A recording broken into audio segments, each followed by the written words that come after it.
Hola, mi nombre es Wendy Jimena Vázquez Rosas. Mis compañeros de equipo son Mariana Jacqueline Velázquez Gálvez, Juan Alejandro Cota Alcaraz, Dulce Darina Miranda Castro, María Fernanda Rosas Beltrán y Reina Aida Valdés Valenzuela.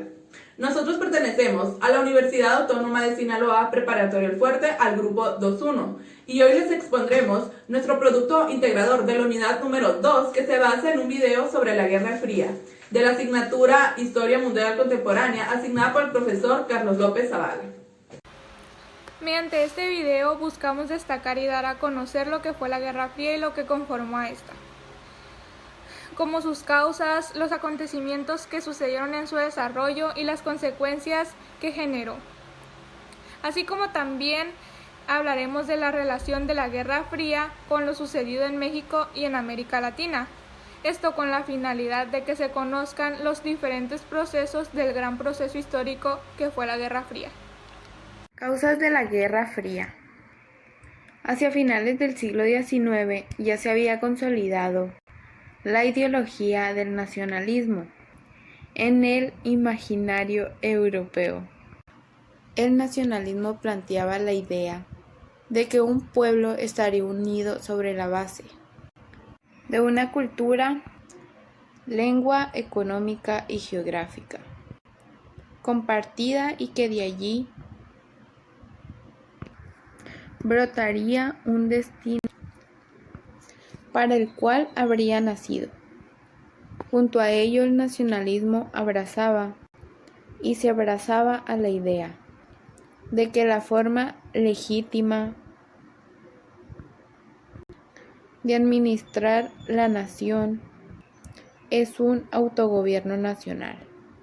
En estas circunstancias, las naciones ya conformadas lucharían por crear un repertorio de símbolos y elementos para definir su identidad y competir contra otros en la consecución de su destino. En aquellas regiones donde persistían modelos imperiales como el Imperio Otomano y el Imperio Austrohúngaro, comenzaba un proceso de erosión.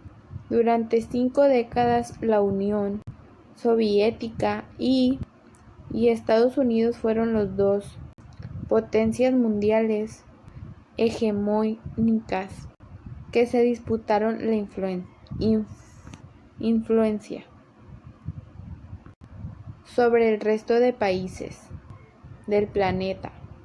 El colapso económico y las crisis políticas internas de la Unión Soviética terminaron con su discusión en 1991 y con el fin de la Guerra Fría. Desarrollo de la Guerra Fría.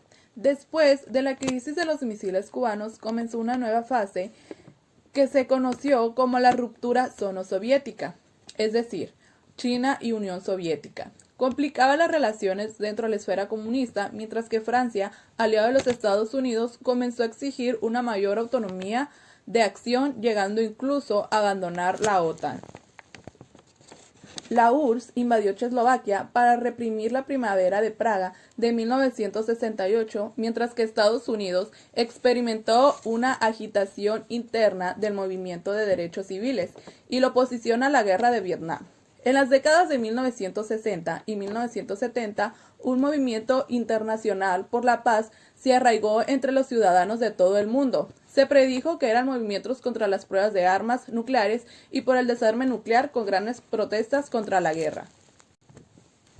En la década de 1960, ambas partes comenzaron a hacer concesiones para la paz y la seguridad, marcando el comienzo de un periodo de distensión o detente que vio las conversaciones estratégicas de limitación de armas y las relaciones de apertura de los Estados Unidos contra la República Popular China como un contrapeso estratégico para la URSS. Consecuencias de la Guerra Fría. Las principales consecuencias de la Guerra Fría fueron que 1. Los Los Estados Unidos y la Unión Soviética acumularon grandes arsenales de armas atómicas y misiles balísticos. 2. Se formaron los bloques de la OTAN y el Pacto de Varsovia. 3. Se llegó hasta los conflictos de Vietnam y Corea. 4. La Unión Soviética se derrumbó debido a debilidades económicas. 5. Derribó el muro de Berlín y se desintegró el Pacto de Varsovia. 6. Los estados de Báltico y algunas repúblicas exsoviéticas lograron la independencia. 7. Estados Unidos se convirtió en la única superpotencia del mundo y se derrumbó el comunismo. Todo esto concluyó con que la Guerra Fría terminara con el desmoronamiento de la Unión Soviética. También que se hayan quitado las reformas de Mikhail Gorbachev, que liberalizó la economía y concedió mayores libertades políticas, que acabaron por generar una crisis mortal en la Unión Soviética. El desarrollo de la Guerra Fría comenzó con la fase de estabilidad. Se derrumbó a finales de la década en el comienzo de la Guerra Afgano-Soviética en 1979. La década de 1980 fue otro periodo de tensión elevado. Estados Unidos aumentó las presiones diplomáticas, militares y económicas sobre la Unión Soviética en un momento en que ya sufría un estancamiento económico. A mediados de la década de 1980, el nuevo líder soviético Mikhail Gorbachev introdujo las reformas conocidas como Glasnost en 1985 y Perestroika en 1937 y puso fin a la participación soviética en Afganistán.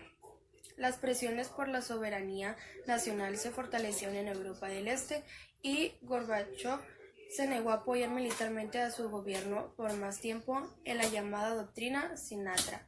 El resultado de 1987 fue una ola de revoluciones que, con excepción de Rumania, derrotó parcialmente a comunistas de Europa contra el Oriente. El propio Partido Comunista de la Unión Soviética perdió el control del territorio y fue prohibido luego de un intento fallido de golpe de Estado en el agosto de 1991 contra el Boris Yeltsin.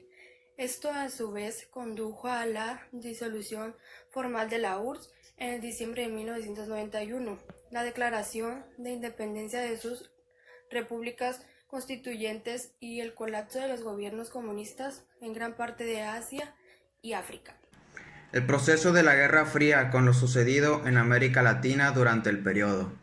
En la confrontación entre este y oeste, entre capitalismo y socialismo, entre Estados Unidos y la Unión Soviética, sobre todo en la posguerra, el tercer mundo jugaba un gran papel, y a ese mundo pertenecía América Latina en aquel entonces. En estos años, los organismos soviéticos se atenían al lema de que el destino del mundo, su futuro, dependía del resultado de la lucha en el tercer mundo, es decir, este era considerado la reserva del socialismo y el capitalismo. Otra cosa es si analizamos el tercer factor, el político. Chile y América Latina sí representaban para la Unión Soviética un factor político de enorme importancia. Como existía la idea de que el rebaño latinoamericano era una máquina de votación en la ONU a favor de Estados Unidos, de que los países latinoamericanos estaban bajo la esfera de influencia de Estados Unidos, de su capital, entonces, para la Unión Soviética era políticamente muy importante debilitar el máximo el dominio que ejercía Estados Unidos en esta región. De ahí que todos los esfuerzos políticos del gobierno soviético, y por ende de la inteligencia de nuestro país, estaban dirigidos a ocasionar el mayor daño posible al dominio norteamericano en este territorio. Chile era un país de gran relevancia en todo el mundo por aquello de la vía chilena al socialismo. Chile presentaba una oportunidad única para demostrar al mundo que el socialismo era capaz de triunfar usando la vía electoral pacífica. En esto consistía su atracción y su importancia política para todo el mundo, especialmente para las fuerzas de izquierda. La instauración del socialismo siempre antes había estado ligada con el empleo de la fuerza, con la violencia, con la revolución y la guerra civil. En América Latina había dos grandes ejemplos: Cuba, que había alcanzado el socialismo sin la intervención extranjera, y Chile, que lo había alcanzado por la vía pacífica.